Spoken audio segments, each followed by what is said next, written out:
కందుకూరు ఈరోజు రాష్ట్ర వ్యాప్తంగా చర్చకు దారితీస్తున్న అంశం.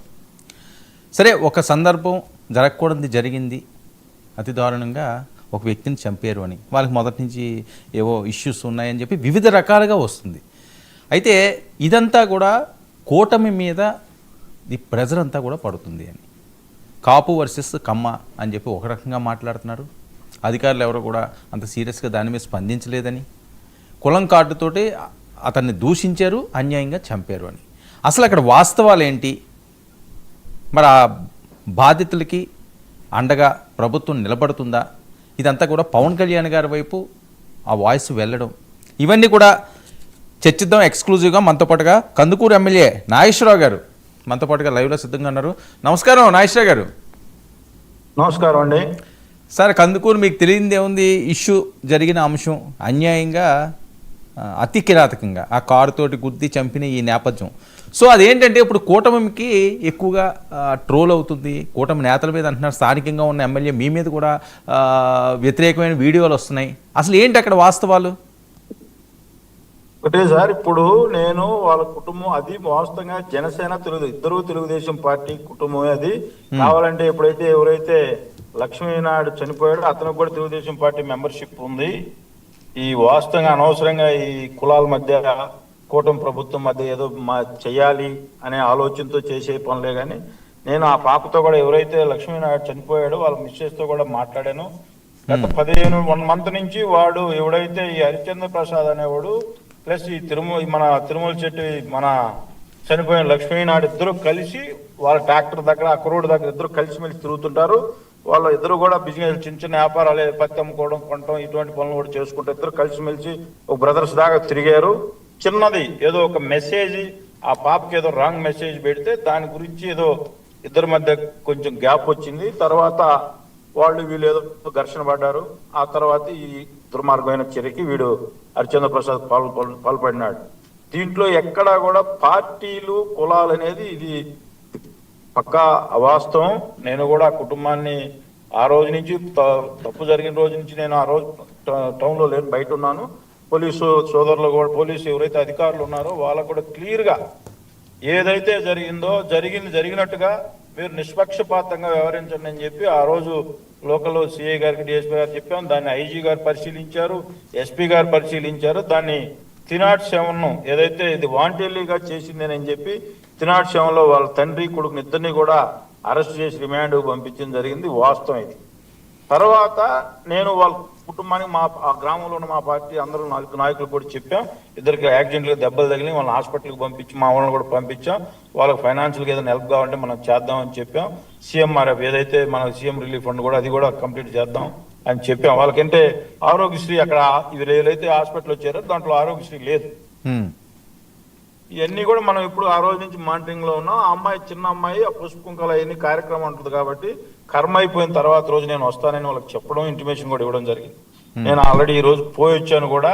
ఆ పాప క్లియర్ గా చెబుతుంది, అన్న మాకు 15 రోజులు 20 రోజుల నుంచి ఇట్లా నాకు రాంగ్ మెసేజ్లు పెడతాను. మా హస్బెండ్కి చెప్పాను, 1, 2, 3 సార్లు వాడికి చెప్పాడు. వాళ్ళ ఎవరైతే ఆ హత్య పాల్పడ్డాడు వాళ్ళ భార్య కూడా ఈ అమ్మాయి ఫోన్ చేసి చెప్పింది, మీ ఆయన ఇట్లా రాంగ్ మెసేజ్లు పెడుతున్నాడు చెప్పక్క అని కూడా చెప్పాను. అమ్మాయి స్వయంగా చెప్పింది నాకు. వీటన్నిటి నేపథ్యంలో ఎవరైతే మన లక్ష్మీనాయుడుకి ఇద్దరికి గొడవ జరిగింది. ఇట్లా ఎందుకు మెసేజ్లు పెడుతున్నామంటే దీంట్లో వాడు కిరాతకంగా వ్యవహరించాడు, దీని దుర్మార్గమైన చర్య అని చెప్పాము. మనం ఆ రోజు నుంచి కూడా ఎక్కడా కూడా మనం నిష్పక్షపాతంగా ఈ కేసు ముందుకే తీసుకొని పోయా. కానీ దీంట్లో అనవసరంగా దీన్ని మళ్ళీ కమ్యూనల్ గొడవల కింద క్రియేట్ చేసి దీనికి ఏదో ఇక్కడ ఎమ్మెల్యే ఇవన్నీ అనవసరంగా నేను క్లియర్ గా ఆ అమ్మాయికి ఆ రోజు నుంచి కలెక్టర్ గారికి కూడా చెప్పాం, సార్ ఆ అమ్మాయికి అన్యాయం జరిగింది, మనం న్యాయం చేయాలి ప్రభుత్వం నుంచి అంటే కలెక్టర్ గారు కూడా ఆ అమ్మాయి విద్యా అర్హతలను బట్టి అమ్మాయి ఇంటర్మీడియట్ పాస్ అయింది, degree first year second year చదువుతా మానేసింది జాబు స్టడీ. ఆ అమ్మాయి విద్యార్థులను బట్టి కంపల్సరీగా అవుట్ సోర్సింగ్ పోస్ట్ ఇస్తాను కలెక్టర్ గారు. అంటే ఆవిడ కంప్యూటర్ సైన్స్ చేసింది. నేను కొద్ది క్రితం ఆవిడతో లైవ్ లో మాట్లాడడం జరిగింది ఎమ్మెల్యే గారు. ఆవిడ కంప్యూటర్స్ బిఎస్సి కంప్యూటర్స్ చేసిందట ఆవిడ. ఆ అమ్మాయి బీకామ్ డిగ్రీ చదువుతా ఫస్ట్ ఇయర్ సెకండ్ ఇయర్ అయిపోయింది, థర్డ్ ఇయర్ బ్యాలెన్స్ ఉంది, ఇంకా కంప్లీట్ అవ్వలేదు. ఓకే. ఇప్పుడు ఆ అమ్మాయి విద్యార్థులను బట్టి అవుట్ సోర్సింగ్ పోస్ట్ కలెక్టర్ గారు కూడా హామీ ఇచ్చాడు. నేను కూడా వాళ్ళకి హామీ ఇచ్చి వచ్చాను. కొంత మనం వాళ్ళకి కొద్దిగా ఫైనాన్షియల్ గా కొద్దిగా బర్డన్స్ ఉన్నాయని చెప్తే నేను అది కూడా హెల్ప్ చేస్తానని చెప్పాను. కొంత హెల్ప్ కూడా చేశాను. ఏమంటే ఇవన్నీ కూడా ఇక్కడ అసలు వ్యవసాయ సంబంధించిన గ్రామం అది. అసలు ఇక్కడ అక్కడ చిన్న ఇన్సిడెంట్ కూడా, కొట్లాట కూడా జరిగిన గ్రామం కాదు ఆ గ్రామం. నాకు చాలా దగ్గర గ్రామం కూడా. మా మా ఏదైతే నేను మ్యారేజ్ చేసుకున్నా ఆ గ్రామానికి 3-4 కిలోమీటర్స్ ఉంటాయి. ఓకే, అంత దగ్గరగా మాకు తెలిసిన విలేజ్. ఎప్పుడు కూడా ఇటువంటి మనస్పర్ధలు లేని గ్రామం. ఆ గ్రామంలో కాపు సోదరులు ఏదైతే వాళ్ళు చెప్పే సామాజికం, కమ్మ సామాజికం సోదరులు అందరూ కూడా తెలుగుదేశం పార్టీ. ఇప్పుడు కాదు, 83 తెలుగుదేశం పార్టీ నందమూరి తారక రామారావు గారు పెట్టినప్పటి నుంచి కూడా ఆ ఊర్లో 80% కాపు సోదరులు తెలుగుదేశం పార్టీలో ఉంటారు. ఓకే, వాళ్ళిద్దరు పర్సనల్ జరగరాని తప్పు జరిగింది. దాన్ని ఎవరు కూడా మనం దాన్ని తప్పు జరగలేదనే పరిస్థితి లేదు. 100% తప్పు జరిగింది. వాళ్ళకి కఠిన శిక్ష విధిస్తాం తప్పకుండా. వాళ్ళు కూడా అమ్మాయి ఆ పాప ఏదైతే చెప్తామో నాకు భయంగా ఉందా అన్న అని చెప్తే నేను కంపల్సరీగా అక్కడే పోలీసు అధికారులు కూడా ఉన్నారు. ఎక్కడా కూడా చిన్నది కూడా మీకు ఇబ్బంది వచ్చినా నా ఫోన్ నెంబర్ ఇస్తున్నానమ్మా, మీకు నాకు చేయండి అని చెప్పి వాళ్ళు కూడా చిన్న కుటుంబం పాపం సర్వీసు ఇల్లు కూడా లేని పరిస్థితి. కంపల్సరీగా వాళ్ళకి ఈ కూటమి ప్రభుత్వం, నేను కూడా స్వయంగా నా పర్సనల్గా కూడా వాళ్ళకి అందగా ఉంటాను, తప్పకుండా హెల్ప్ చేస్తానని చెప్పి ఈ సందర్భంగా మీకు తెలియదు. ఎవరు కూడా బయట వ్యక్తులు కూడా ఆ ఊరు గ్రామం సందర్శించి ఆ గ్రామంలో 10 మందిని ఎంక్వైరీ చేయండి, ఏం జరిగింది, దీంట్లో ఎమ్మెల్యే గారు సపోర్టు వీళ్ళకి చేశాడా లేదనేది కూడా ఎంక్వైరీ చేసి ఏదైనా మాట్లాడితే ప్రభుత్వం మీద ఏదైనా నిందలేసినా బాగుంటుంది, పవన్ కళ్యాణ్ గారి మీద నిందలేసినా బాగుంటుంది. ఈరోజు జనసేన నాయకులు కూడా వచ్చారు నాతో పాటు, బ్రహ్మాండంగా వాళ్ళు కూడా మాట్లాడారు. మాకు వాళ్ళకి అలా ఊర్లో బ్రహ్మాండం వాళ్ళు ఎవరైతే తిరుమల శెట్టి లక్ష్మీనాయుడు చనిపోయాడు, సభ్యత్వం కూడా జనసేన సభ్యత్వం తీసుకోవాలి, తెలుగుదేశం సభ్యత్వం ఉంది, కావాలంటే మీరు ఎంక్వైరీ చేసుకోండి. ఓకే, ఎమ్మెల్యే గారు ఒక విషయం, ఎందుకు మరి కాపు కుల పెద్దలందరూ కూడా అక్కడికి రావడం, నిన్న వీడియోలు పెట్టడం, అది పెద్ద ఎత్తున వైరల్ అవ్వడం, ఈ అంశం ఎందుకు నడుస్తున్నది? కాపు కమ్మ ఎందుకు వస్తుంది ఇక్కడ? అసలు ఈ నియోజకవర్గంలో అటువంటి చిన్న ఇన్సిడెంట్ కూడా ఈ రోజు జరిగేది. నాకు 49 సంవత్సరాలు. ఈ రోజుకి అసలు ఈ నియోజకవర్గంలో అటువంటి కమ్యూనల్ గొడవలు ఈ రోజు జరిగారు. అనవసరంగా వీళ్ళు వచ్చి దాన్ని ఏదో పవన్ కళ్యాణ్ గారి గురించి మాట్లాడడం, లేకపోతే ముఖ్యమంత్రి గారి గురించి మాట్లాడడం, నా గురించి మాట్లాడేది మంచి పద్ధతి కాదు. అక్కడ గ్రామంలో మీరు ఎవరైనా ఏ టీవీ వాళ్ళైనా మీరు వచ్చి మీ ఛానల్ వాళ్ళు వచ్చి ఎంక్వైరీ చేయండి, ఆ గ్రామంలో ఏం జరిగింది, ఇది పార్టీలు తగాదా లేకపోతే వ్యక్తిగత తగాదా అనేది మీరు ఎంక్వైరీ చేయండి. అంతేగాని అనవసరంగా మనం ఏదో ఒకటి మాట్లాడాలి కదా. అక్కడ నేను తప్పనిసరిగా వాళ్ళు తెలుగుదేశం పార్టీ కుటుంబ సభ్యులు, వాళ్ళకి నేను న్యాయం చేసే బాధ్యత నాది. కావాలంటే మీరు పర్సనల్ గా కూడా వచ్చి వాళ్ళకి ఏ సభ్యత్వం ఉంది, తెలుగుదేశం పార్టీ సభ్యత్వం ఉందా, జనసేన సభ్యత్వం ఉందా, మీరు ఎంక్వైరీ చేసుకోండి. ఎంక్వైరీ చేసినాకనే మీరు మాట్లాడండి. మొన్న వినాయకుడు చవితి వినాయక నిమజ్జనంలో కూడా ఎవరైతే తిరుమల చెట్టు మన లక్ష్మీనాయుడు ట్రాక్టర్ మీదనే ఎన్టీఆర్ బొమ్మ పెట్టుకొని వాళ్ళే పసుపు నా టీషర్ట్లు వేసుకొని సముద్రానికి వెళ్ళారు. ఇక్కడ చిన్న వాళ్ళిద్దరి మధ్య అనవసరంగా, వాళ్ళిద్దరు బ్రహ్మాండమైన ఫ్రెండ్స్, ఏదో అనవసరంగా జరిగింది, జరగకూడదని జరిగింది. తప్పకుండా ఆ కుటుంబానికి తెలుగుదేశం పార్టీ ఉమ్మడి ప్రభుత్వం కూటమి ప్రభుత్వం న్యాయం చేస్తుంది. సార్ దీని గురించి ఏమైనా కళ్యాణ్ గారు కానీ లేకపోతే లోకేష్ గారు కానీ చంద్రబాబు నాయుడు గారు కానీ ఏమైనా మీకు ఏమైనా చెప్పడం జరిగిందా? వాళ్ళకి న్యాయం చేయండి, ఇలా జరుగుతుంది, ఇది ముదురుతుంది అని? ఒక మనిషిగా మనం కూడా ఆ అమ్మాయి, చిన్న అమ్మాయి పసుపు కుంకాలు తీసిందాక మనం వాళ్ళ ఇంట్లో పోయి అంత గందరగోళం, మనం పోతే మీకు తెలుసు కదా పరిస్థితి, మనందరం పోతే ఎట్లా గుంపులు కొడతారనేది. నేను కర్మ అయిపోగానే వస్తానని వాళ్ళకి ఆల్రెడీ మెసేజ్ పాస్ చేశాను. మా నాయకుల ద్వారా మా నాయకులు పోయి కలిశారు. నేను ఆ రోజు మన హాస్పిటల్కి పంపించాను. వాళ్ళకి ఏదైనా హెల్ప్ కావాలంటే చేద్దామని చెప్పి పంపించాను. ఇవన్నీ మాకు అది మా సొంత గ్రామం, మాకంటే సొంత గ్రామం లాంటి గ్రామం అది. తప్పకుండా మేము వాళ్ళకి సపోర్ట్గా ఉంటాం. ఎందుకంటే ఈ అనవసరంగా ఎమ్మెల్యే నేను తెలుగుదేశం పార్టీ వాళ్ళకి ఒకరికి న్యాయం చేసి ఒకరికి అన్యాయం చేసే పరిస్థితి అసలు ఉండదు. లా అండ్ ఆర్డర్ విషయంలో నేను ఎక్కడ కూడా కాంప్రమైజ్ లేదు. కంపల్సరిగా 307 వాళ్ళు ప్రైవేట్ ప్రాపర్టీస్ ఏమన్నా కూడా స్వయంగా ఐజీ గారు ఈ కేసుని పర్సనల్ గా డీల్ చేశాడు. అది పరిస్థితి. సార్ ఎవరైతే ఇందులో వాళ్ళిద్దరే కాకుండా తండ్రి కొడుకులు కాకుండా ఇంకా కొంతమంది ఇన్వాల్వ్మెంట్ ఉన్నదని చెప్పి ఎవరైతే బాధిత పేరు చెప్పింది నాకు ఒకటే సోదరా, ఆ పాప ఇప్పుడే నాకు అసలు నేను ఆ అమ్మాయికి చెప్పమ్మా 15-20 రోజుల నుంచి జరుగుతా ఉంటే కనీసం పోలీసు వాళ్ళకి ఒక మెసేజ్ పాస్ చేస్తుంటే ఇష్యూ వచ్చేది కాదు కదంటే, అంకుల్ నా పర్సనల్ మళ్ళీ ఎట్లా బయటికి పోద్ది, నేను అది దానికోసం భయపడ్డానని చెప్పి ఆ పాపం చెప్పింది. అది విచారణ. అమ్మాయి కానీ ఒక్క అడ్వాన్స్ గా ఎవరెవరు పోలీసు వాళ్ళకో మాకు ఎవరెవరికి ఒక మాట మెసేజ్ ఇట్లా రాంగ్ మెసేజ్లు పాస్ చేస్తున్నాడని చెప్పుకుంటే అసలు ఈ దూరం కూడా వచ్చేది కాదు. ఇన్సిడెంట్ కూడా జరిగింది. ఆ కుటుంబానికి నష్టం జరిగింది. చిన్నపిల్లలు పాపం అనిపిస్తుంది వాళ్ళ కుటుంబాన్ని చూస్తుంటే. తప్పకుండా వాళ్ళకి అవుట్ సోర్సింగ్ పోస్ట్ తో పాటు నేను కూడా ఆర్థికంగా హెల్ప్ చేస్తాను. వాళ్ళకి కనీసం ఇల్లు కూడా లేదు పాపం, నేను చూశాను.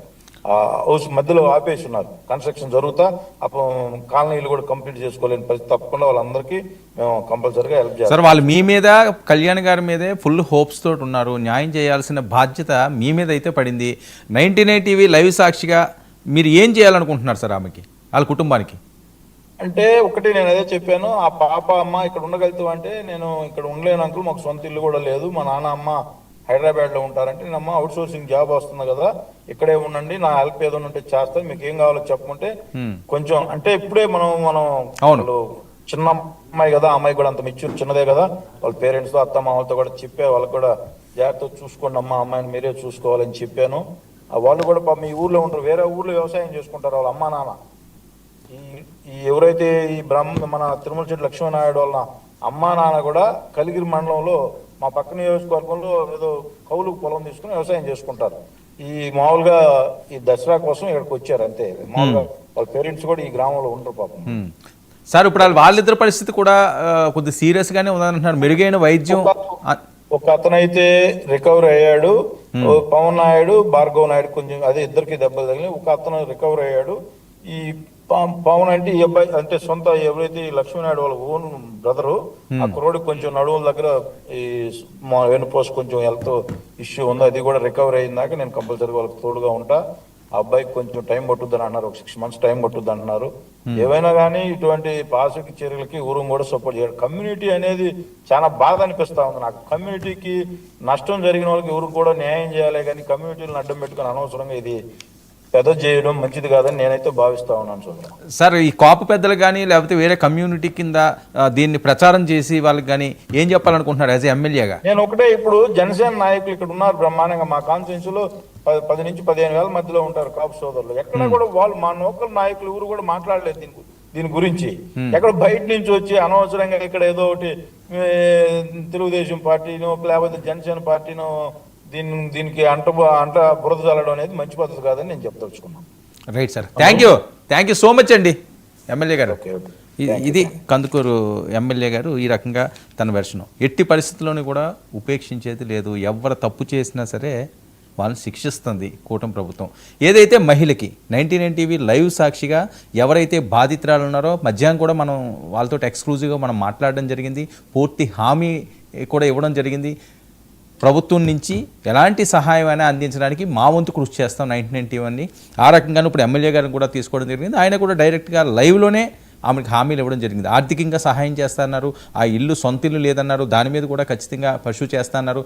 మరొక వైపు ఆమెకు ఉద్యోగం ఇస్తున్నారు. ఆమె కాళ్ళ మీద వాళ్ళని నిలబడడానికి ఎమ్మెల్యే గారు ఉద్యోగం కూడా ఇస్తానని చెప్పారు. సో దీన్ని ఇక్కడతోటి వేరే అంశంగా వేరే డైవర్షన్ పాలిటిక్స్ చేయకుండా ఆమెకి ఏ రకంగా న్యాయం జరగాలన్నది పవన్ కళ్యాణ్ గారు అవనియండి, మేము అవనియండి, ఆ రకంగా ఆలోచిస్తాం, న్యాయం చేస్తామన్న భరోసా అయితే లభించింది. సో కందుకూరు అంశం మాత్రం రాష్ట్ర వ్యాప్తంగా కలకలం రేపుతుంది. ఎట్టకేలకి ఎమ్మెల్యే గారు తన స్పందన తెలియజేశారు. ఒక షార్ట్ బ్రేక్ తీసుకుందాం. బ్రేక్ తర్వాత ప్రైవేట్ డిబేట్ కొనసాగిద్దాం. Stay tuned.